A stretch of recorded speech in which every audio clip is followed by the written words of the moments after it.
আসসালামু আলাইকুম, সবাইকে স্বাগত জানাচ্ছি বিডি দর্পণের নিয়মিত আয়োজন আজকের দুনিয়ায়। আপনাদের সঙ্গে আছি আমি তাসনিম হোসাইন। চলুন জেনে নেওয়া যাক সারা বিশ্বে এ পর্যন্ত ঘটে যাওয়া প্রধান খবরগুলো। যুক্তরাষ্ট্রের সাবেক প্রেসিডেন্ট জো বাইডেন প্রশাসনের সিনিয়র কর্মকর্তা ম্যাথিউ মিলার বলেছেন, ফিলিস্তিনের গাজায় ইসরায়েল যুদ্ধ অপরাধ করেছে, এই নিয়ে তার মনে কোনো সন্দেহ নেই। স্কাই নিউজের এক পডকাস্ট সাক্ষাৎকারে কথা বলেন মার্কিন পররাষ্ট্র দপ্তরের সাবেক এই মুখপাত্র।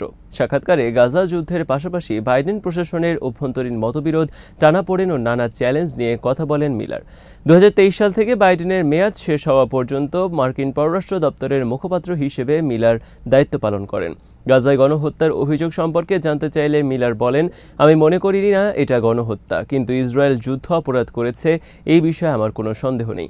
সরকারে থাকাকালে কেন এই কথা বলেননি এমন প্রশ্নের জবাবে মার্কিন পররাষ্ট্র দপ্তরের এই মুখপাত্র বলেন, যখন আপনি মঞ্চে থাকেন তখন আপনি ব্যক্তিগত মতামত প্রকাশ করেন না, আপনি যুক্তরাষ্ট্র সরকারের সিদ্ধান্ত তুলে ধরেন। সে সময় যুক্তরাষ্ট্র সরকার এই সিদ্ধান্তে আসেনি যে ইসরায়েল যুদ্ধ অপরাধ করছে, এখনও তারা সেই সিদ্ধান্তে আসেনি।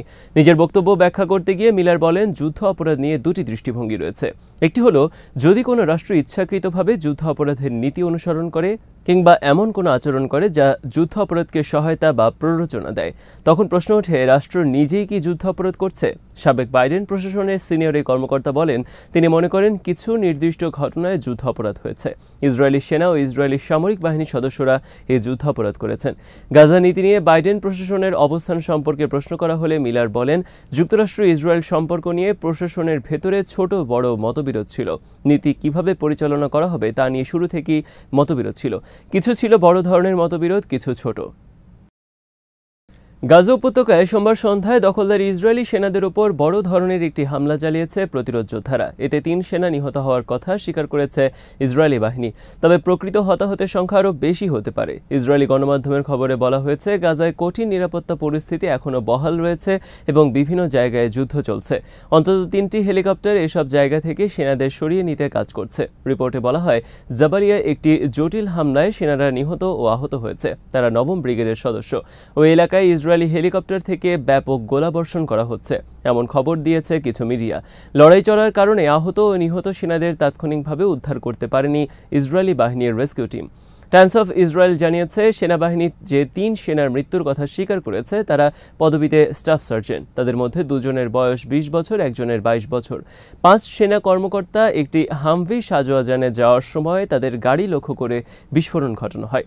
সোমবার রাতে হামাসের সামরিক শাখা আল কাসাম ব্রিগেড এক বিবৃতিতে বলে, উত্তর গাজার জাবালিয়া শরণার্থী শিবিরের পূর্ব দিকে খুব কাছ থেকে দখলদার সেনাদের সাথে সংঘর্ষে লিপ্ত হয় প্রতিরোধ যোদ্ধারা। ওই এলাকায় তখনও সংঘর্ষ চলছিল। এছাড়া আগের দিন রোববার খান ইউনিস শহরের কিজান আল নাজ্জার এলাকায় দখলদার সেনাদের একটি ট্যাঙ্কের উপর হামলা চালায় হামাস যোদ্ধারা। এদিকে আবারও তেল আবিবের বেন গুরিয়ন বিমানবন্দর লক্ষ্য করে ব্যালিস্টিক মিসাইল হামলা চালিয়েছে হুথি বিদ্রোহীরা। হুথি মুখপাত্র ইয়াহিয়া সারি জানান, নির্ভুলভাবে ইসরায়েলি বিমানবন্দর লক্ষ্য করে হামলা চালানো হয়েছে। হামলার ফলে কয়েক লাখ ইসরায়েলি শেল্টার আশ্রয় নিতে বাধ্য হয়েছে এবং বিমানবন্দরে বিমান ওঠানামা বন্ধ হয়ে গেছে। তবে মিসাইলটি বিমানবন্দরে আঘাত এনেছে কিনা সেটি নিশ্চিত হওয়া যায়নি। ইসরায়েলি বাহিনী মিসাইল ভূপাতিত করার দাবি করেছে। যুক্তরাষ্ট্রের সাথে পারমাণবিক আলোচনায় নিষেধাজ্ঞা শিথিলের নিশ্চয়তা দাবি করেছে ইরান। মূলত যুক্তরাষ্ট্রের সঙ্গে পরমাণু কর্মসূচি নিয়ে নতুন চুক্তি করতে হলে নিষেধাজ্ঞা তুলে নেওয়ার বিষয়ে পরিষ্কার নিশ্চয়তা দিতে হবে এমন দাবি জানিয়েছে দেশটি। সোমবার ইরানের পররাষ্ট্র মন্ত্রণালয়ের মুখপাত্র ইসমাইল বাঘাই সরকারি বার্তা সংস্থা IRNA-কে বলেন, নিষেধাজ্ঞার প্রকৃত অবসান কবে, কিভাবে এবং কোন প্রক্রিয়ার মাধ্যমে হবে সে বিষয়ে সুনির্দিষ্ট ব্যাখ্যা চাই আমরা। বাঘাই অভিযোগ করেন, যুক্তরাষ্ট্র এখনও এই বিষয়ে প্রয়োজনীয় স্পষ্টতা দেয়নি। এদিকে যুক্তরাষ্ট্র সম্প্রতি ইরানকে তাদের ভাষায় একটি গ্রহণযোগ্য প্রস্তাব পাঠিয়েছে বলে দাবি করলেও বিভিন্ন সূত্র বলছে, ইরান এই প্রস্তাবকে শুরু করার মতো কিছু নয় বলে মনে করছে এবং তা প্রত্যাখ্যানের জন্য খসড়া তৈরি করছে। মার্কিন সংবাদ মাধ্যম নিউ ইয়র্ক টাইমস ও বার্তা সংস্থা রয়টার্সের বরাতে জানা গেছে, যুক্তরাষ্ট্রের দেওয়া এই প্রস্তাবের মধ্যে ইউরেনিয়াম সমৃদ্ধকরণ পুরোপুরি বন্ধ করার দাবি রয়েছে, কিন্তু নিষেধাজ্ঞা প্রত্যাহারের বিষয়ে তেমন কিছুই নেই। এই কারণেই তেহরানের দৃষ্টিতে প্রস্তাবটি অগ্রহণযোগ্য। আল জাজিরা বলছে, গত 7 সপ্তাহ ধরে ইরান ও যুক্তরাষ্ট্র পরমাণু কর্মসূচি নিয়ে আলোচনা চালিয়ে যাচ্ছে। যুক্তরাষ্ট্র চাইছে ইরান শান্তিপূর্ণ উদ্দেশ্যে পরমাণু কর্মসূচি চালাবে তার নিশ্চয়তা। আর ইরান চাইছে দীর্ঘদিনের কঠোর অর্থনৈতিক নিষেধাজ্ঞা তুলে নেওয়া হোক, যা দেশটির অর্থনীতিকে বিপর্যস্ত করছে। ইরান অবশ্য বরাবরই বলছে তারা শুধুমাত্র শান্তিপূর্ণ উদ্দেশ্যে ইউরেনিয়াম সমৃদ্ধ করছে। তবে ফাঁস হওয়া জাতিসংঘের একটি প্রতিবেদনে বলা হয়েছে ইরান 60% পর্যন্ত ইউরেনিয়াম সমৃদ্ধ করেছে, যা বিদ্যুৎ উৎপাদনের চেয়ে অনেক বেশি এবং পারমাণবিক অস্ত্র তৈরির মাত্রার কাছাকাছি। বিশেষজ্ঞদের মতে এটি পর্যাপ্ত পরিমাণ যাতে 10টি পারমাণবিক অস্ত্র তৈরি সম্ভব। যদি আরও পরিশোধন করা হয়, মূলত ইরানই একমাত্র দেশ যার পারমাণবিক অস্ত্র না থাকা সত্ত্বেও এত উচ্চ মাত্রায় ইউরেনিয়াম তৈরি করছে। রাশিয়া ইউক্রেন নতুন করে যুদ্ধবন্দী বিনিময় এবং প্রায় 12,000 নিহত সেনার লাশ হস্তান্তরের বিষয়ে রাজি হয়েছে। তুরস্কের ইস্তাম্বুলে অনুষ্ঠিত দ্বিতীয় দফা শান্তি আলোচনায় এই সিদ্ধান্ত হয়। দুই দেশের প্রতিনিধিদের মধ্যে এই বৈঠক 1 ঘণ্টার মতো স্থায়ী হয়। তুরস্কের president Recep Tayyip Erdogan Russia ও ইউক্রেনের প্রতিনিধিদের সাথে বৈঠকের প্রশংসা করেছেন। ভবিষ্যতে তুরস্কে যুক্তরাষ্ট্রের প্রেসিডেন্ট ডোনাল্ড ট্রাম্পের উপস্থিতিতে রাশিয়ার প্রেসিডেন্ট পুতিন ও ইউক্রেনের প্রেসিডেন্ট জেলেনস্কিকে এক মঞ্চে আনার আশা প্রকাশ করেছেন তিনি। তবে সোমবারের এই আলোচনায় যুদ্ধবিরতির প্রস্তাবের বিষয়ে কোনো অগ্রগতি হয়নি। ইউক্রেন ও এর পশ্চিমা মিত্ররা যুদ্ধবিরতির এই প্রস্তাব মেনে নিতে রাশিয়ার প্রতি আহ্বান জানিয়েছে। তবে মস্কো বলছে তারা যুদ্ধ স্বল্পমেয়াদে বিরতি নয়, দীর্ঘমেয়াদী সমাধান চায়। অন্যদিকে কিয়েভ অভিযোগ করেছে পুতিন শান্তি প্রতিষ্ঠায় আগ্রহী নন। রুশ প্রতিনিধি দলের প্রধান ভ্লাদিমির মেদিনস্কি জানিয়েছেন বৈঠকে রাশিয়ার পক্ষ থেকে পূর্ণ যুদ্ধবিরতির জন্য মস্কোর শর্তাবলী সংবলিত একটি বিস্তারিত নোট ইউক্রেনের প্রতিনিধিদের কাছে দেওয়া হয়েছে। রণক্ষেত্রে নির্দিষ্ট কিছু জায়গায় 2 থেকে 3 দিনের মধ্যে অস্ত্রবিরতির প্রস্তাবও দেওয়া হয়েছে, যাতে নিহত ব্যক্তিদের লাশ সংগ্রহ করা যায়। দুই পক্ষই 6,000 করে সেনাদের লাশ হস্তান্তরের বিষয়ে একমত হয়েছে।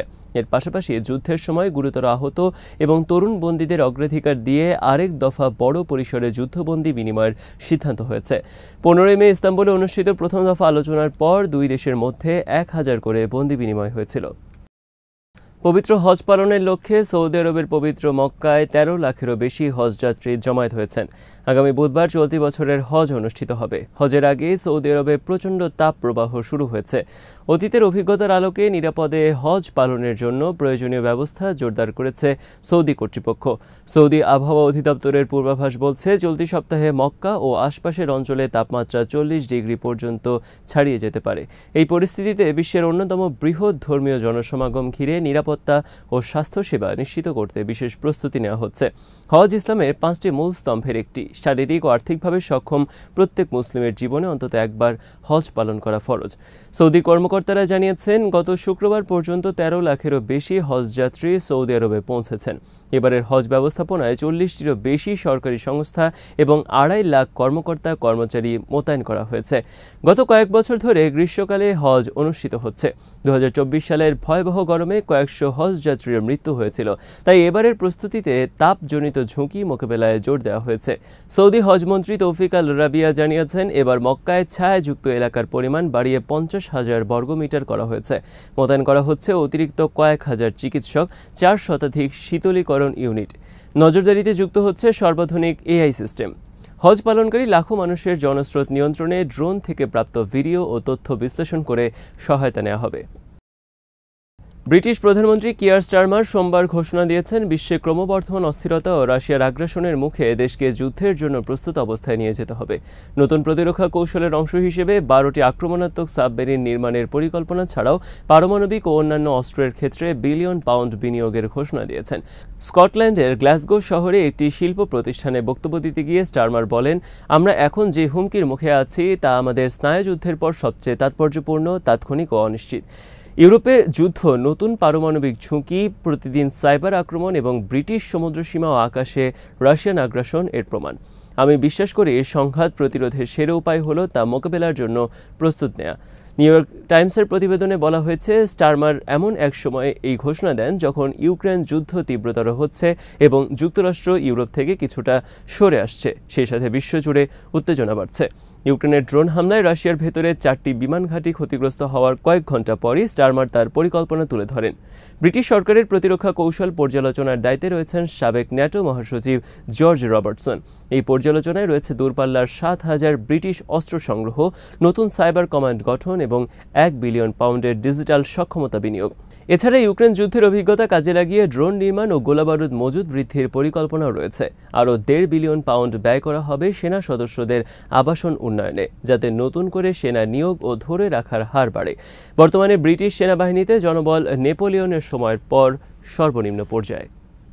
আজ এখানে শেষ করছি। সবাই ভালো থাকুন, সুস্থ থাকুন আর দেখতে থাকুন বিডি দর্পণ। চ্যানেলটি ভালো লাগলে সাবস্ক্রাইব করুন, সংযুক্ত থাকুন আমাদের ফেসবুক পেজে। আল্লাহ হাফেজ।